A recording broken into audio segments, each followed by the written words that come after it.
मित्रों, आज का विषय है मकर संक्रांति का शास्त्रीय सत्य, दान का सही नियम। इस बार एकादशी और मकर संक्रांति एक साथ हैं तो क्या करें? प्रमाण सहित। जय श्री राम। इस बार एकादशी को मकर संक्रांति पड़ रही है।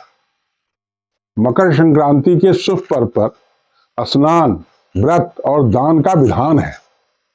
मकर संक्रांति पर दान में अन्य वस्तुओं के साथ साथ चावल देने का भी नियम है, परंतु पद्म पुराण, ब्रह्म वैवर्त पुराण, स्कंद पुराण, नारद पुराण में एकादशी पर चावल न खाने का नियम स्पष्ट रूप से लिखा है। अब प्रश्न उठता है कि अगर मकर संक्रांति और एकादशी दोनों एक साथ पड़ जाएं तो क्या करें? अन्न में चावल का दान दें या नहीं? यही प्रश्न मुझसे मेरे ज्योतिष परिवार की एक सम्मानीय सदस्या और भोपाल में पदस्थ श्रीमती दीपा खरे जी ने पूछा। आज इस प्रश्न का उत्तर लेकर मैं पंडित अनिल पांडे आप सभी के सामने YouTube के माध्यम से उपस्थित हूं। मकर संक्रांति केवल पर्व नहीं है, यह सूर्य का महापरिवर्तन है। आज इस वीडियो में हम लोक कथाएं नहीं बल्कि शास्त्रों में जो लिखा है वही जानेंगे। मकर संक्रांति पर दान क्यों, क्या, कब और कैसे करना चाहिए। आप सभी जानते हैं कि सूर्य जब धनु राशि से निकलकर मकर राशि में प्रवेश करता है तब मकर संक्रांति का पर्व मनाया जाता है। आइए अब देखते हैं कि कौन कौन से ग्रंथ मकर संक्रांति के दिन दान देने के बारे में क्या क्या कहते हैं। भविष्य पुराण कहता है कि मकर संक्रांति के दिन किया गया दान अक्षय फल देता है और देवता, ऋषि, पितरों तीनों को संतुष्ट करता है।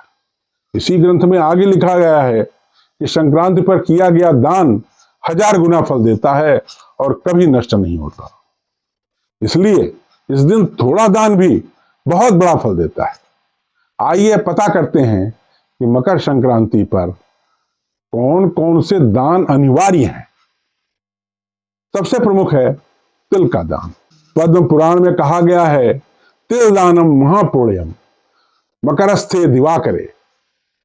स्पष्ट है कि तिल दान से पाप क्षय और सौभाग्य में वृद्धि होती है। दूसरा प्रमुख दान है गुड़ का दान, क्योंकि सूर्य शीत ऋतु से अब ग्रीष्म ऋतु की तरफ जा रहा है। गुड़ ऊर्जा और सूर्य का प्रतीक है, इसलिए इसका दान देना अत्यंत उचित है। तीसरा प्रमुख दान है अन्नदान। इसी में चावल भी आता है। मनुस्मृति के 4 अध्याय में कहा गया है, अन्नदानम परम दानम। अन्नदान सर्वोत्तम दान है। एकादशी होने पर भी अन्नदान वर्जित नहीं है, निषेध केवल उसके खाने का है। गरुड़ पुराण के अनुसार शीतकाले प्रदातव्यम वस्त्रम तु विशेषतः।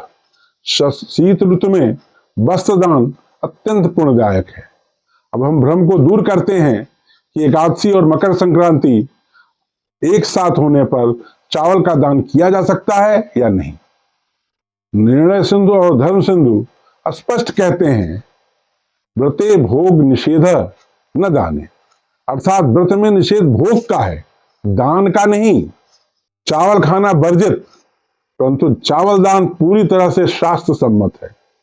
अब मैं आपको दान करते समय ध्यान रखने योग्य सावधानियों के बारे में बताता हूं। दान संक्रांति के पूर्ण काल में करें, अर्थात सूर्य के मकर राशि के प्रवेश के बाद करना चाहिए। दान श्रद्धा से करें, दिखावे से नहीं। मनुस्मृति में लिखा है कि अश्रद्धा से किया गया दान फल नहीं देता है। झूठी, टूटी और अपवित्र वस्तु का दान नहीं करना चाहिए।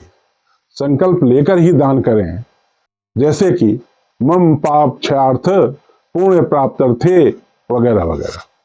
मकर संक्रांति केवल तिल गुड़ खाने का पर्व नहीं है, यह शास्त्रों द्वारा प्रमाणित दान का महापर्व है।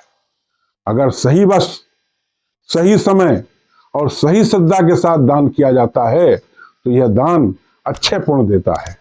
अगर आपको यह वीडियो शास्त्र सम्मत और उपयोगी लगा हो तो लाइक, शेयर और सब्सक्राइब जरूर करें। आपको बहुत बहुत धन्यवाद। जय मां शारदा।